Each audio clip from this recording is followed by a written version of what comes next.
Welcome back to another episode of the Playbook Sports Podcast presented by Playbook Sports. As always, I am your host, Jordan. With me today again is Zak Sadik. Wow, long time no see, Jordan. We're wearing the same Yeah. clothes as we did yesterday. Oh, well, big fucking deal. I don't have a washing machine.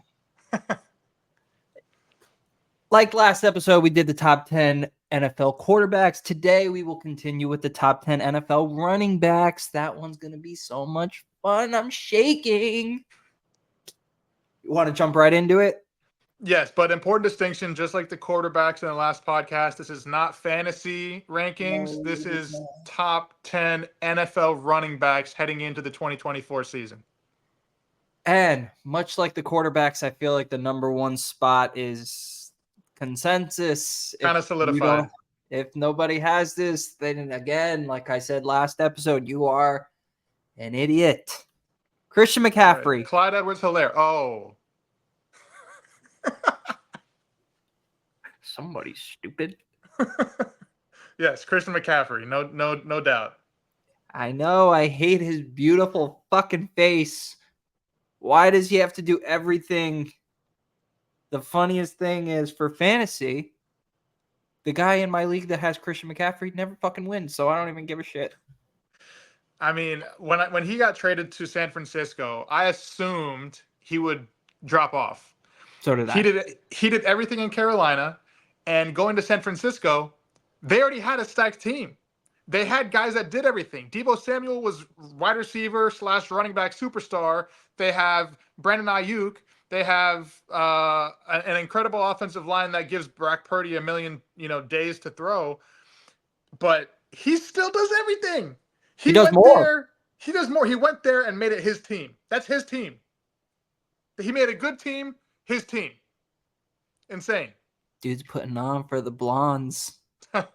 Curls for the girls, baby. And the craziest thing is he just got married to that hot chick. I don't even know her name, but he's about to even have a better year if that's even possible. Yeah. All right, but whatever. We Yeah. already knew number one. Number two, there's no way we have the same thing here. Go ahead. Jonathan Taylor. Ooh. Now, a couple years ago, maybe 2 years ago, I would say I'm on board with that. Let's go. A year ago, he going into the season, but last year was a little disappointing. I don't know. I can't put him at 2, but I can see the history. He was hurt. He wanted a new contract. It was trade rumors. All that noise is quiet now. Zach Moss has left. 1 year. It was just 1 year ago that he was the consensus best running back in the NFL. Why are so many people so quick to forget that? He is on my list, but because of last year's showing, he did drop a little bit. Hoping he can have a resurgence this year. I'm a really big fan of his. But number 2, oof. Number 2? Oof. I am going with another young stud. I know who you're saying. Different draft, not the same draft, but came off a really big injury last season. Still put up big numbers without a quarterback. I'm going with none other than Breece Hall, and that man is a horse. Like, he is a full package. He is quick. He's fast. He's powerful. He breaks tackles. There's not much that guy can't do. He's a good receiver out of the backfield. I hate that he's on the Jets as a Dolphins fan. I hate that that's who drafted him and who gets to benefit from his amazingness. But Breece Hall, for me, definitely second best running back heading into the season. So I feel like that's how these top 5 are going to go again. Breece Hall is my number 3. Okay. Same exact reasons as you. He was drafted. Everybody's like, you got to watch out for Breece Hall. That guy's coming up. And we were starting to see it week by week. He was getting better and better and better. And then he got hurt. Then he came back and was slow, same as his rookie year. Then he started to get better and better and better. Now it's his first full year. He's got better quarterback situation. Hopefully. The Jets, by God, like, I don't want them to be, but they have to be a better team this year, right? Finally. Mm-hmm. Unless Aaron Rodgers chips his toenail week 1 again. Yeah. I definitely see him having a big year, especially in a better offense. And like you said, he started off slower last year, but that's because of the injury. Everyone starts off slow after a major injury like that. But the fact that he was able to come back the following season and and show out, like that's a really good sign going forward.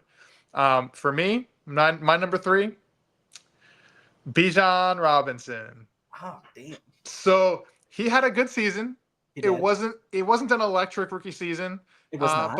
but he had a good enough rookie season that you saw the flashes, you can see the talent, and now he's walking into a better offense, a better offense that spreads the ball out, that should be smarter and using their players in the right way, and a better quarterback in front of him. So, Bijan Robinson, number 3. I don't hate it. You know why I don't hate it? Because he's your number 4. Because I have him at number 4. Man, we're killing it right now. See, and that's so crazy because it's like quarterbacks, it's guys that have been doing it. I guarantee wide receivers is going to, be guys that have been doing it. But when you get to these running backs, it's all first year, second year, going into their third year players that we have in our top 5s. Yeah. Bijan Robinson, he's in a much better situation.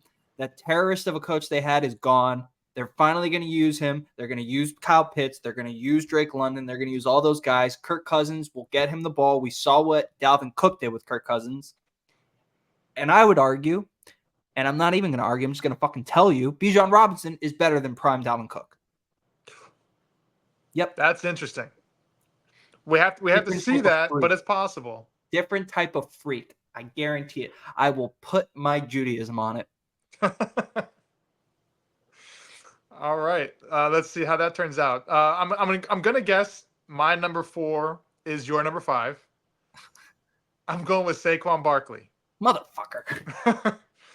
New offense, but like we discussed in the quarterback podcast, it's an offense that has a ton of weapons. It's a well-oiled machine, and the fact that you have a guy like Saquon back there, maybe you use Jalen Hurts less. Because you have such a talented running back there. In his time with the Giants, he's had up and downs, lots of injuries, but going into a situation where he's not needed to carry the team and he's more like the shiny thing on top of it, kind of like Christian McCaffrey in San Francisco, even though McCaffrey handles the majority of the workload. Barkley is going to have his opportunities, but he's not going to be overworked. So I think that's a good recipe for him showing out this year. Okay, yeah, so fuck you. My number 5 is Saquon. We really should have talked about this. I would have made mine a lot more controversial if I knew we were just going to keep doing this.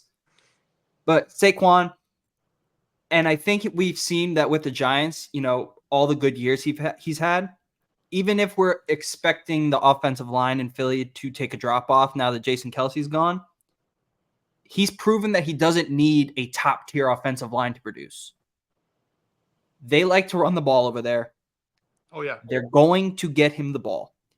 And, high draft pick coming out of Penn State, the guy is a fan favorite there. That is going to help him a lot, especially in home games.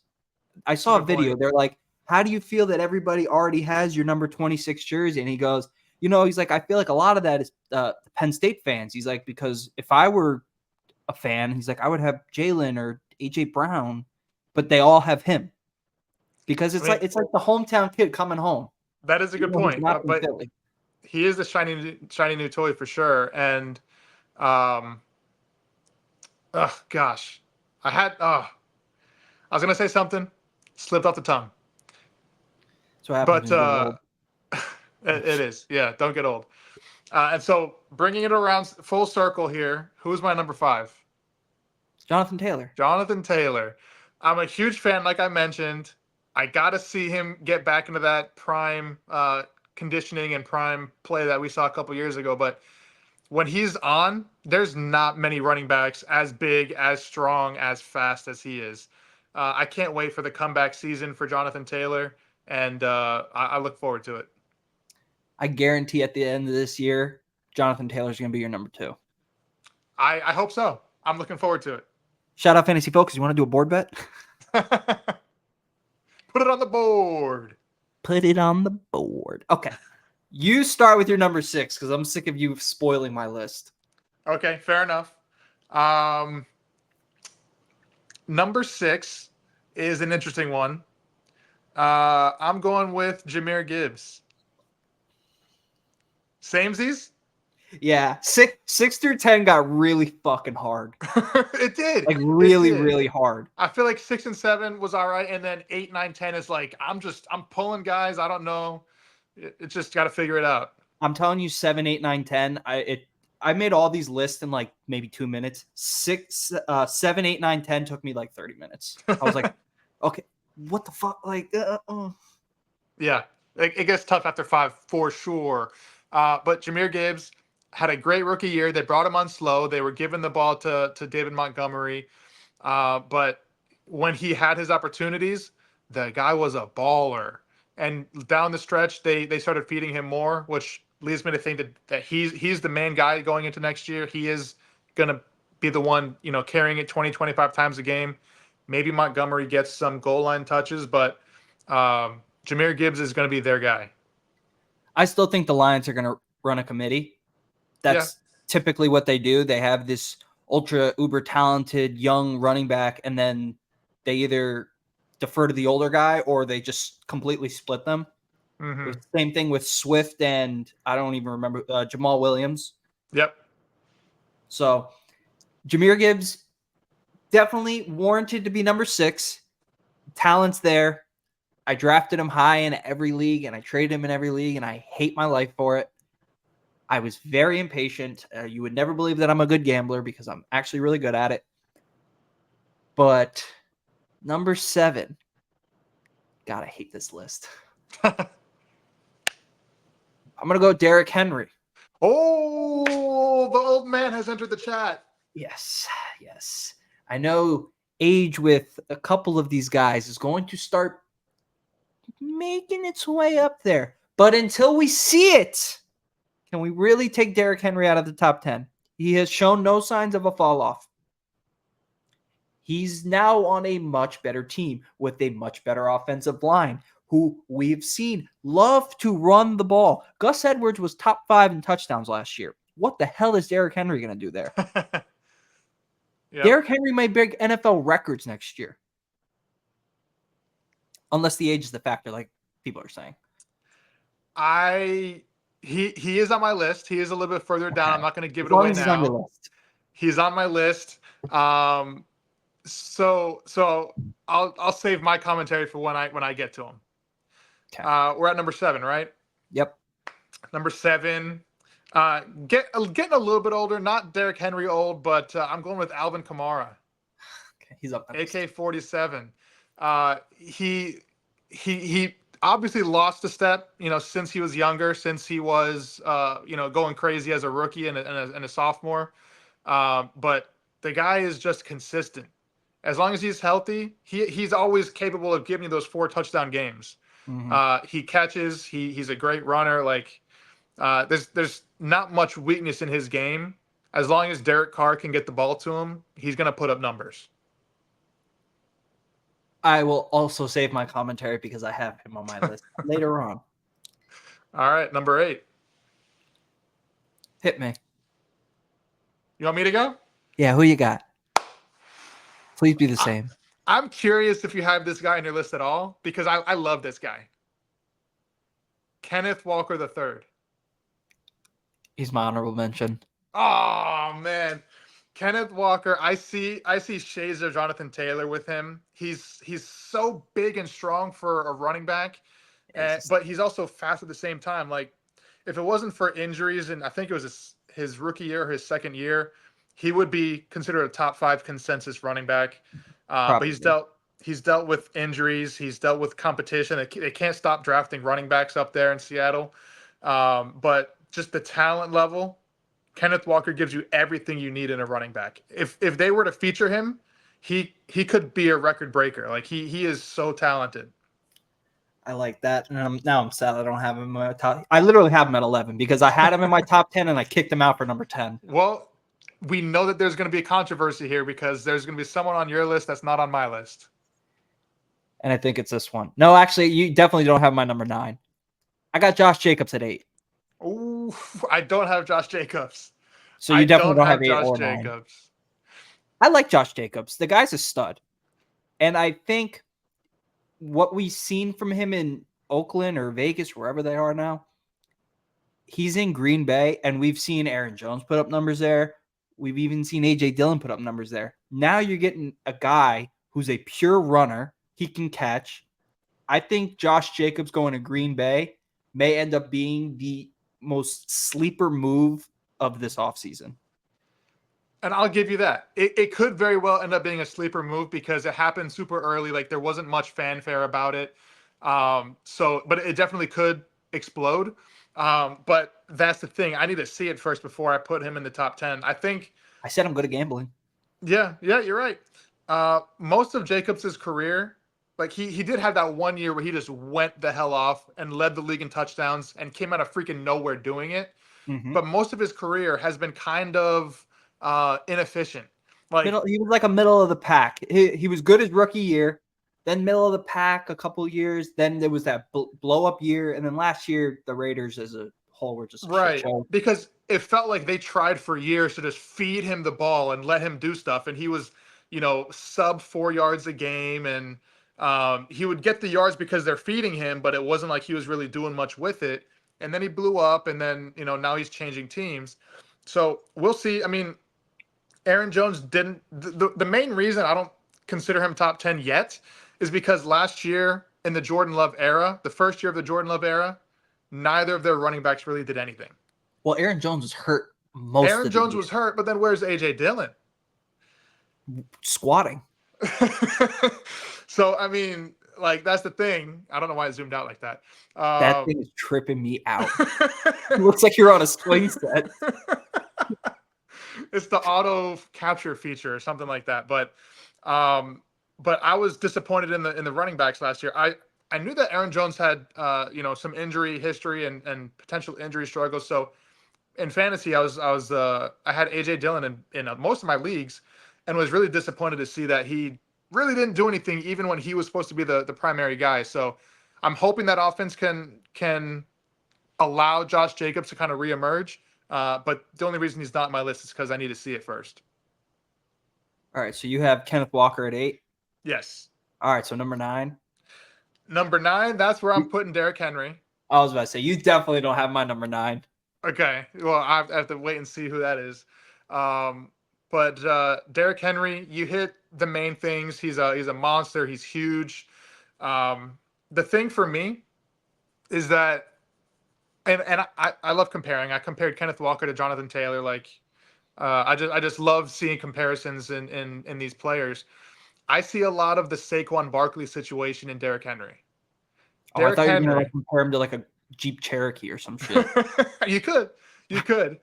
But Derrick Henry, we all know how amazing he is, and he did so well carrying those crappy Tennessee Titans teams. Obviously, there's a lot of miles on the tires, but you have a guy going into a situation where it's a much better offense. There's better weapons, mostly Lamar, and hopefully better play calling, and they won't be relying on him every single play to carry the team. So you have kind of a lightning and thunder type situation with him and Lamar. If they want to scamper Lamar out there and get a couple yards, that's fine. But then Derrick Henry is going to be there, getting the tough yards, getting the short yardage touchdowns. I think honestly it's a great situation, and he'll either boom and just go crazy, 1,500 yards plus, or it might be a situation where they feature Lamar and then Derrick Henry's just kind of an accessory, which would be disappointing. But I think it's more likely to be the outcome. I think it's more likely to be the former, where they use it like a lightning and thunder type thing, where Derrick Henry is getting plenty of touches, but they're not overdoing it, so it keeps him fresh. You ready for my number 9? Let's hear it. Let me get a drum roll, Zach.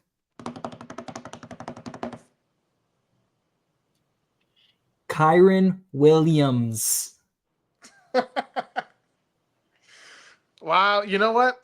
As I was ranking, I was using my fantasy ranks in order to see who I wanted to move up and down. Kyren Williams, I think in the fantasy ranks is top 5. I just dropped him. I don't even know where he went. I just dropped him because I don't consider him a top 10 NFL quarterback, but convince me.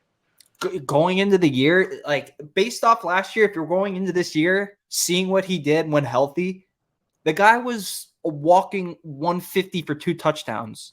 Yeah. That's the thing about these players with Matt Stafford. You're also ranking them because they're playing with Matt Stafford. Receivers, if you have Sean Matthew McVay. Stafford's favorite receiver or his top running back, they're going to put up numbers because he force feeds. It's like they tell you as parents, like you're not supposed to have a favorite child. Okay, somebody needs to tell him that because he only plays with his favorites. Yep. Look at Van Jefferson. Van Jefferson was there. He's like, oh my God, he's so talented, but he never threw him the ball because Cooper Kupp's his favorite. Same thing with Kyron Williams. I know he's shorter, but the efficiency that he played with last year, coming off whatever injury he was dealing with, I'm pretty sure he was injured going into whatever playoff game they had. He's going to ball, guarantee it, put it on the board. I mean, I like him. I do. Obviously, more from a fantasy perspective. He's like a bowling ball where we got a little guest. He's being a dickhead. We got a guest host. He's like a bowling ball where he's going to get you, like you said, the 2-3 touchdown games because he's just so strong. I see him as more of a productive player in a good offense as opposed to a good player leading that offense. So I can definitely see why he's there on your list, just not mine personally. He was the one that I swapped out Kenneth Walker with. Oh, okay. All right. So go ahead. Give me number 10. Alvin Kamara. Wow. Number 10. Alvin Kamara. And it's not because of his talent. It's because he's one that I think the age is going to start to hit. He's on a bad team. Sorry, Ray. Actually, no, I'm not. Saints fucking blow. He'll agree with you. He will. He may put up numbers just because if they want to be competitive, they literally have to force feed him. Not that I trust Derek Carr. And it's weird because Derek Carr was so good with the Raiders. I don't understand how he can go here and just suck all of a sudden. It's the offense, play calling. Yeah, I mean, if you follow Ray on Twitter, most of the year it's his ad is fire Dennis Allen. Mm-hmm. So Alvin Kamara, you got to keep him in your top 10 because of who he is. Yeah. I have a feeling that next season he will not be in our top 10. Wow, you're right. You're hoping on his downfall. I am not hoping on anybody's downfall except for LeBron James and Jason Tatum after they win me a gold medal. Yeah, right. Actually, I am praying on Josh Allen's downfall. Who? Josh Allen.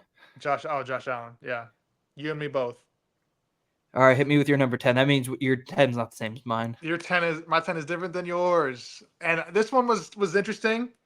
I would say it's similar to your Kyron Williams pick. But I'm going with Isaiah Pacheco. The angry stomper. I mean, I think it was a 7th round pick or an undrafted rookie. The guy has come in and taken over that job. That was supposed to go to a 1st rounder, Clyde Edwards-Helaire. I mean, he runs angry. He is incredibly strong. And if he were in a different offense, if he were in the Rams offense, let's say, he'd probably put up insane numbers.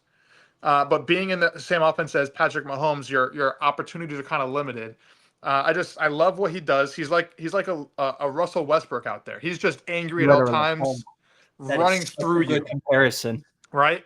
He just runs through people because he's just angry all the time. So I mean, I love the mean streak he has, and if it wasn't for that offense, he'd be more productive. But I think he's worthy of being top 10 talent wise. There's some notable names that we left off. So here, I'll read just some off the top of my head. Rashad White. Yeah, nope. Devon Achane. My honorable mention, Devon Achane. This is the year that he's going to show out. He showed flashes, huge flashes last year. Dude averaged like 15 yards a carry. But obviously there were injuries, and obviously there's going to be a committee. But this is his year to take over that backfield. I'm calling it now. Another Dolphin, Raheem Mostert. Yep. Just broke records. Yep. Joe Mixon, who new team. We'll see. He's getting older too. Here's one that I probably wouldn't put in an honorable mention, but people are hyped about it for some reason because of the situation. J.K. Dobbins. He's way down the list for me, and I got to see him play more than like 2 games, man. Like, stay healthy before you can even entertain being on this list. So, again, like last episode, I will read mine, then you read yours. At number 1, me and Zach both have Christian McCaffrey. I have Jonathan Taylor at 2, Breece Hall at 3, Bijan Robinson at 4, Saquon Barkley at 5, Jahmyr Gibbs at 6, Derrick Henry at 7, Josh Jacobs at 8, Kyron Williams at 9, and Alvin Kamara at 10. All right. And I got McCaffrey, Breece Hall at 2, Bijan at 3, Saquon at 4, Jonathan Taylor at 5 because he should not be outside of anyone's top 5, Jahmyr Gibbs at 6, Kamara at 7, my man crush Kenneth Walker at 8, Derrick Henry at 9, Isaiah Pacheco at 10, with the honorable mention, of course, my little Devon A. Chan. My little Devon A. Chan. And that concludes the top 10 running backs episode. Next, oh my God, the next episode is going to be so much fun. We're going to do top 10 receivers. David Farrell of our Playbook family will be here. He will also do that. He may or may not have Devontae Adams, number 1. He's a Raiders fan. Don't hurt him. He's just an idiot. I promise Zach and I will both be wearing different outfits. My washing machine has just been delivered. Zach, is there anything you want to say before I let you go? Nothing else, man. Just check out the ranks. We're putting out fantasy football ranks once again, and quick zoom out. Come on, zoom out, zoom out. It's not doing it. Sorry.